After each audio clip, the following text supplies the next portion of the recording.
કપડવંજ મામલતદાર કચેરી ખાતે ભારતીય જનતા પાર્ટીના ઉમેદવારો દ્વારા ફોર્મ ભરવાની પ્રક્રિયા હાથ ધરવામાં આવી હતી, જેમાં સ્થાનિક ધારાસભ્ય રાજેશ ઝાલાએ પોતાની પ્રતિક્રિયા આપી હતી।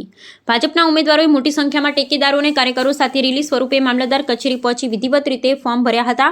ધારાસભ્ય રાજેશ ઝાલાએ આ પ્રસંગે કાર્યકરોને સંબોધતા ભાજપની જીતનો વિશ્વાસ વ્યક્ત કર્યો હતો। તેમણે જણાવ્યું હતું કે ભારતીય જનતા પાર્ટીના વિકાસના કાર્યો અને કાર્યકરોની મહેનતને કારણે જનતા ફરી એકવાર ભાજપ પર ભરોસો મૂકશે। તેમણે ઉમેર્યું હતું કે કપડવંજ કઠલાલ વિસ્તારમાં થયેલા કામો અને સરકારની લોકકલ્યાણકારી યોજનાઓના જોરે આ વખતે પણ ભાજપનો ભગવો લહેરાશે। આ કાર્યક્રમ દરમિયાન ભાજપના અન્ય સ્થાનિક આગેવાનો મોટી સંખ્યામાં કાર્યકરો ઉપસ્થિત રહ્યા હતા।